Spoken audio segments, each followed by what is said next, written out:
This is an old Weedon electric motor or electric heater model, but it's about 1930, I would say 1925 from my research, and it had the electric removed.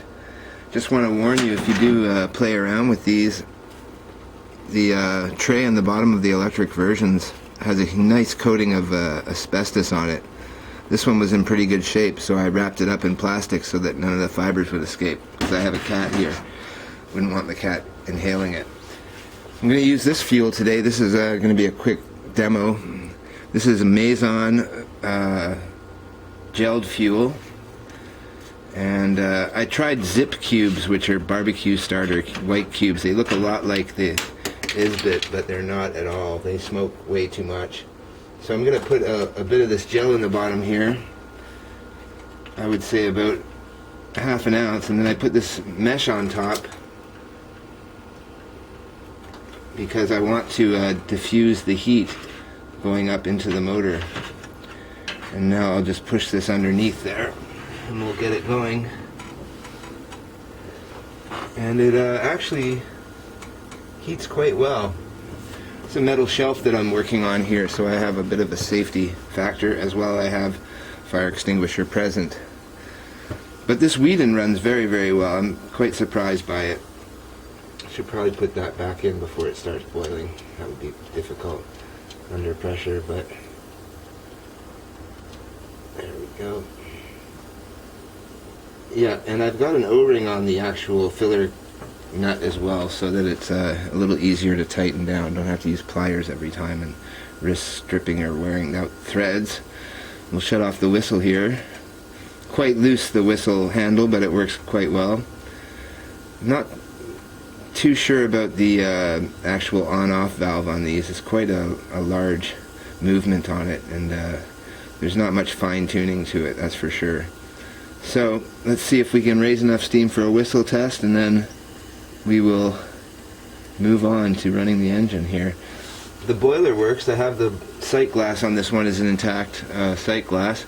Had to clean it out when I first got it because it had a lot of corrosion on the inside of it, which was blocking the very small 0.5 millimeter hole in the tube of glass. So that has to be cleared, and it really doesn't have a good balance of water once it's all tightened up. The tank itself, if you're filling it, doesn't really register that quickly, so it's nothing to count on, that's for sure. You could end up really damaging your steam engine if you count on that little sight glass on these Weedon steam engines I've found. So we'll get a little bit of steam built up here. It's less than a minute now, I think. And this is the gelled fuel. It's much like fondue fuel or sterno, I guess, but I'm not smelling any hazardous fumes, and it is non-toxic as well, so that's probably why it was so expensive.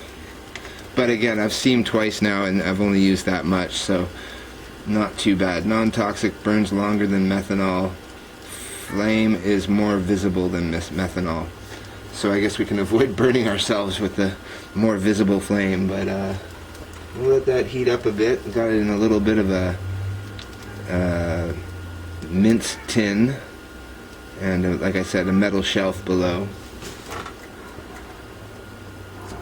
Cat's impatient, likes to hear the steam engines go. Also, we'll be testing out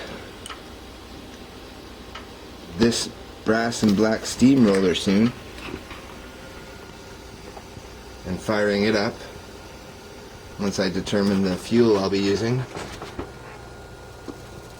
It's not a bad example. When I got it, it had a small dent in it on the opposite side, on the lower part of the tank here, but nothing a child wouldn't have done to a model, that's for sure. So played with.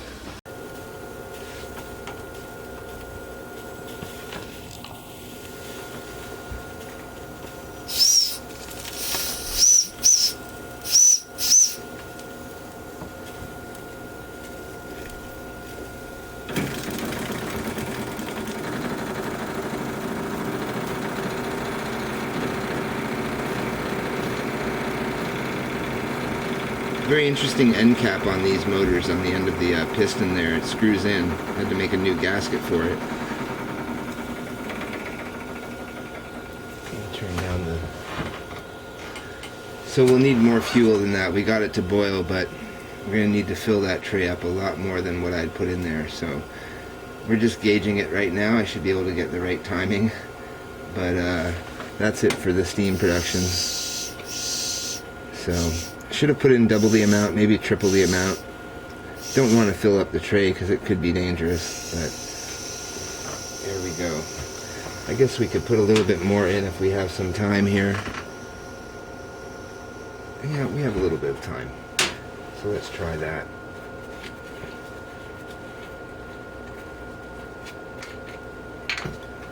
Lift up our aluminum mesh, which cools quite quickly. Put in a little bit more fuel. The fumes should light it.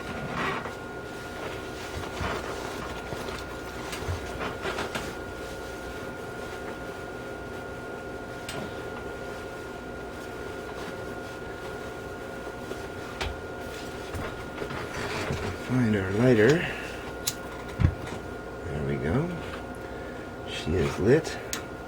Move the stove over, move the burner underneath, move the engine back into position, turn the whistle off, and we are building steam again.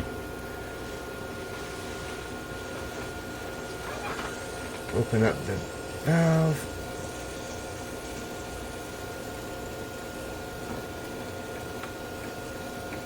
There we go. These Weedon boilers are quite thick, I have to admit. I tried tea candles with it and they weren't enough heat to get that boiler heated up. So the original electric boilers would be excellent for kit bashing other models, just because their quality of their boiler is so thick for the electric element, I think.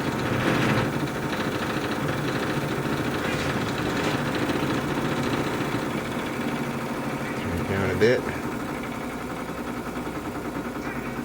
And for a toy, for a child's toy, the quality of make didn't change much from the pre-electrical versions of this. The riveting around the gas or the boiler tank is what's different with those. They do have rivets around this area here.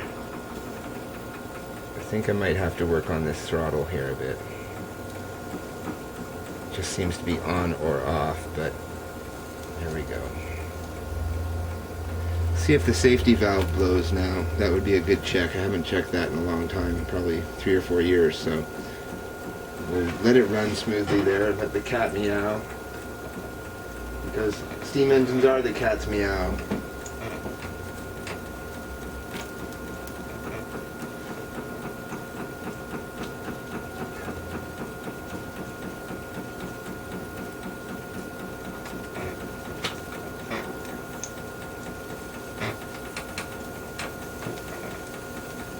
Not bouncing around the table either, so these Weedon motors are quite well balanced, although the flywheel doesn't seem to have a balance on it.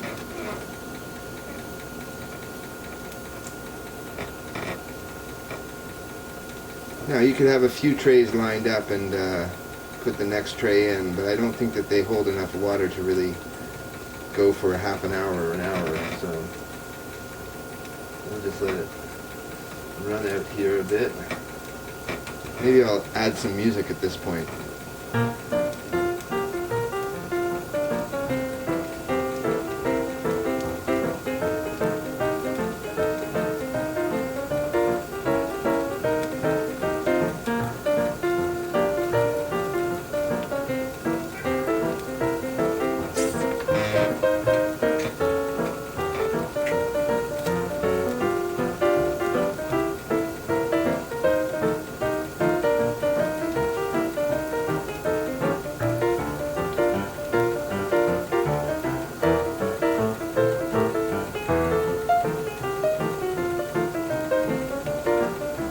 I do have to find a governor belt for this as well, so I'll be going to the O-ring supplier, but it's a good hour drive away, so I want to make sure I have all the O-rings I need for this motor and the Dorge motor, as well as a couple of other electrical steam generating projects that I have going to run pulleys.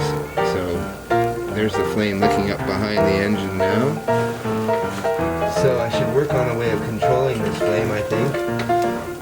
Might be a good thing to do. There you go. Still not skating around the table, so it's quite a smooth engine. Oh, wait, spoke too soon.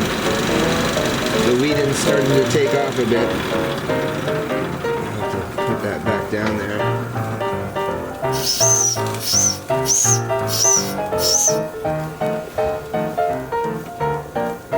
And our water level seems to be working now.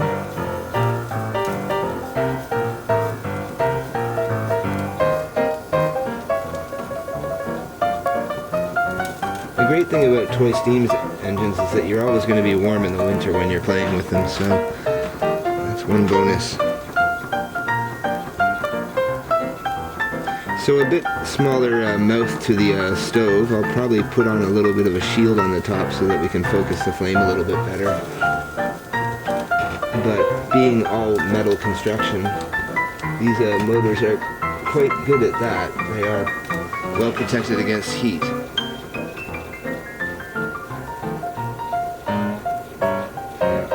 Pretty amazing little motors.